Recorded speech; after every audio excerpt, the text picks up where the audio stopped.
By midnight, one father would be on his knees shouting for joy, hugging strangers, thanking God with tears streaming down his face. The other father would be on his knees too, but in silence, holding a small blue blanket that would never be needed again. Both men prayed the same prayer that night. Both believed with everything they had. But heaven does not always answer the way we expect. And what happened inside that hospital would change an entire town, teaching everyone watching what real faith actually looks like. Long after the cameras and the crowds went home, Cedar Hollow Children's Hospital sat on a quiet hill at the edge of a small town in Ohio. Most nights, its halls were calm. But this week, two families had moved into the same corridor of the third floor, and neither of them would leave the same. In room 312 lay Judson, a 7-year-old boy with a laugh that used to shake the walls. 3 weeks earlier, his leukemia had come back stronger than before. The doctors used careful words. His father, Whitman, heard only one part of what they said. There is very little time left. Just 2 doors down, in room 316, lay Grady, 8 years old, with a heart that had been failing since the day he was born. He'd had 2 surgeries already. Tonight, the machines beside his bed were the only thing keeping him breathing steady. Whitman and Eamon had never met before that week. One man worked at a lumber yard. The other repaired tractors for farmers outside of town. But grief has a way of introducing strangers to each other faster than anything else in the world. They met in the hospital chapel, a small room with wooden chairs and a single, stained glass window that glowed gold whenever the sun hit it right. "You here for someone too?" Eamon asked, not lifting his eyes from the floor. "My son," Whitman said. "Judson, 7 years old. Mine's 8, Grady." Eamon's voice cracked on the name, like it hurt just to say it out loud. "Heart's giving out." Whitman sat down beside him. Neither man spoke for a long while. Then Whitman said the only thing that felt true. "I don't know how to pray anymore. I've said the same words so many times. They don't even sound like words to me now." Eamon nodded slowly. "Same, but I figure God still hears broken prayers same as polished ones." That night, the two fathers prayed together for the first time. It would not be the last. Verity, Whitman's wife, had not left the hospital in 4 days. She kept a small worn Bible in her coat pocket, the pages soft from years of handling. She read Psalm 23 to Judson every night, even when he was too weak to open his eyes. "He hears you," she told her husband. "Even when he can't answer, he hears you." Down the hall, Linnea sat beside Grady's bed, humming old hymns under her breath, the same ones her grandmother used to sing to her as a little girl in Kentucky. She didn't know all the words anymore, so she hummed the parts she'd forgotten.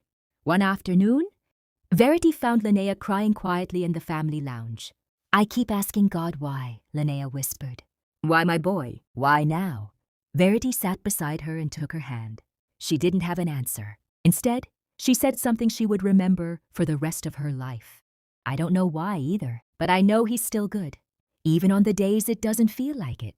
The two women began praying together every evening after that, for Judson, for Grady, for each other.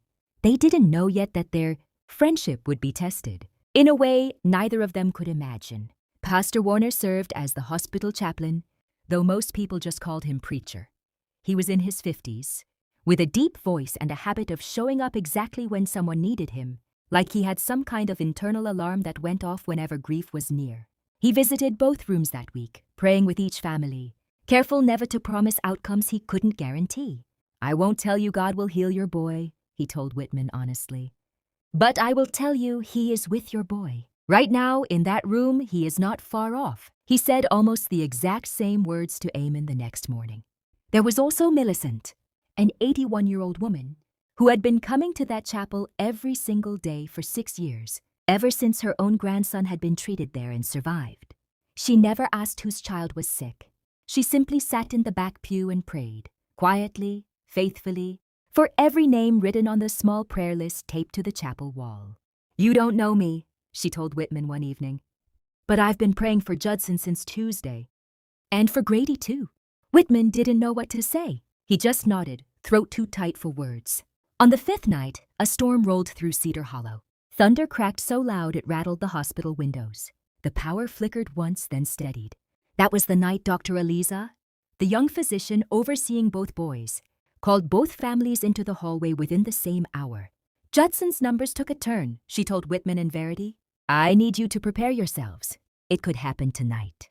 20 minutes later, she said almost the same words to Eamon and Linnea about Grady. Word spread through the small hospital staff quickly.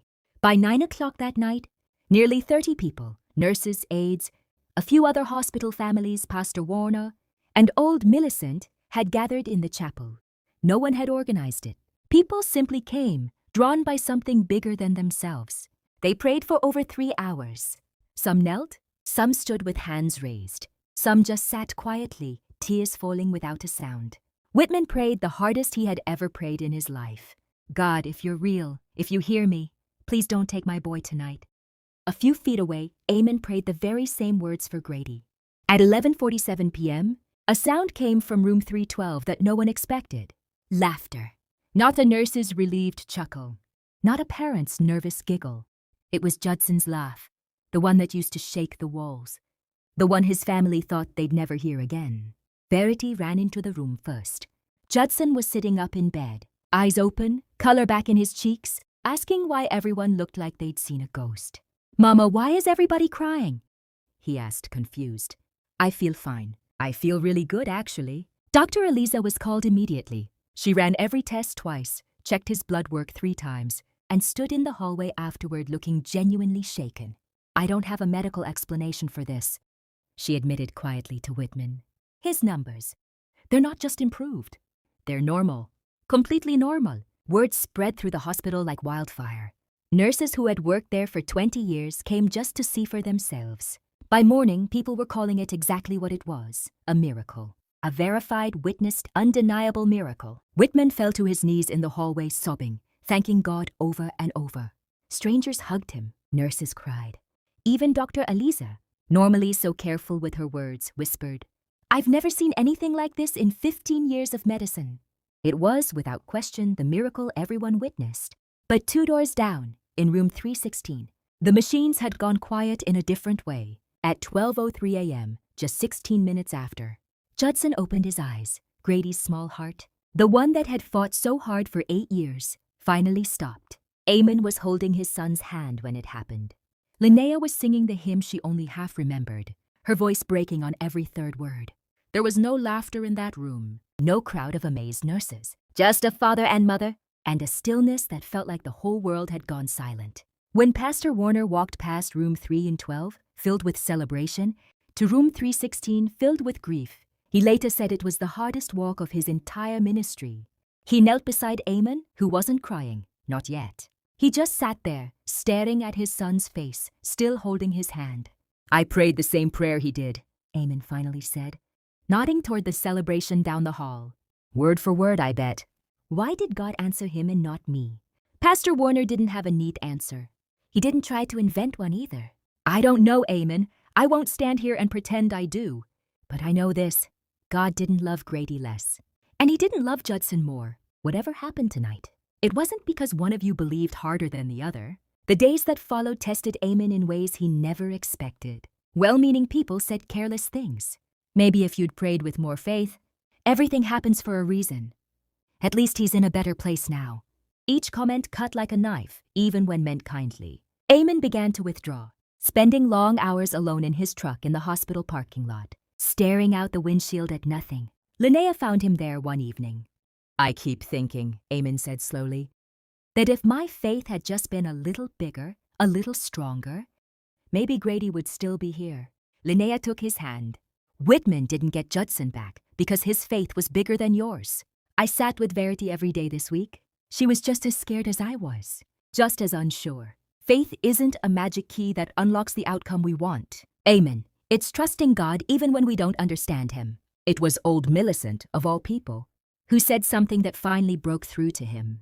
She found him in the chapel a few days later, sitting alone in the back pew where she usually sat. My grandson lived, she told him gently, but I buried 2 other children of my own ago now. And I want you to hear me when I say, God was just as present in their deaths as he was in my grandson's healing. I didn't understand it for years. Some days I still don't fully understand it. But I know him well enough now to trust him even in what I can't explain. Eamon wept for the first time since Grady died, not from despair, but from something that felt strangely close to relief. Whitman could have simply gone home with his healed son and moved on. Grateful and relieved, many people would have understood if he had. Instead, he did something that surprised the whole hospital. He walked into room 316 the morning after Grady passed, Judson's hand in his own, and he sat with Eamon in silence for nearly an hour. He didn't offer explanations. He didn't try to make sense of why his son lived, and Grady didn't. He simply stayed. "I don't understand it either," Whitman finally said. "I don't feel like I deserve this any more than you deserve to lose him. I didn't want you to sit here alone." That single act, a father who had just received his own miracle, choosing to grieve alongside a man who hadn't, became something people in Cedar Hollow talked about for years afterward. It wasn't the healing itself that changed the town most. It was what happened after. 6 months later, a family 2 counties over received devastating news. Their 5-year-old daughter, Aliza, coincidentally, sharing a name with the doctor, who had treated both boys desperately, needed a heart transplant. Without one, doctors gave her only a few months to live. Grady had been registered as an organ donor. His heart, still strong and healthy despite his other struggles, had gone to a young recipient the very week he passed. That recipient was the little girl. When Eamon and Linnea learned this, months after their own loss, they sat together for a long time without speaking. Then Eamon said quietly, "Grady's heart is still beating somewhere. It's still keeping somebody alive." They eventually met the family. The little girl's parents wept as they thanked Eamon and Linnea, unable to find words big enough for their gratitude. "Your son gave our daughter a future," the girl's father said. "We will never stop thanking God for him." It wasn't the miracle everyone had witnessed that stormy night in the hospital. There were no crowds, no gasps of amazement, no nurses running through the halls in shock. It happened quietly, months later, in a different hospital, in a different town. But it was every bit as real. Cedar Hollow never forgot that week. Judson grew up healthy, went on to graduate high school, and later became a nurse himself, working in the very hospital where he'd once been given hours to live. Eamon and Linnea eventually had another son. They named him Warner, after the pastor who had walked with them through the darkest nights of their lives. Every year, on the anniversary of that storm, both families gathered together, not out of obligation, but because their grief and their joy had become woven together into something neither could fully explain, except to say that God had been present in both. Pastor Warner often told the story to new families in the hospital chapel, especially the ones sitting in fear, waiting for news about someone they loved. "2 fathers prayed the same prayer that night," he would say. "Only one saw his miracle happen right in front of him. But I want you to understand something important. God was not more present in that room than he was in the other. Sometimes his answer looks like healing. Sometimes it looks like a quiet, hidden miracle we don't discover until much later. And sometimes his greatest work isn't the miracle itself. It's what he builds inside of us through the waiting, the grief, and the not knowing." He would pause, then add the words that mattered most. "Don't measure your faith by whether you get the answer you're hoping for. Measure it by whether you keep trusting him even when you don't. Faith is not a formula that guarantees the outcome we want. It is trust in a God who is good, wise, and present, whether he heals instantly or works quietly through loss in ways we may not understand for years." Both fathers in this story loved God. Both fathers were heard. And both, in their own way, received something sacred, even if only one received it in front of a crowd.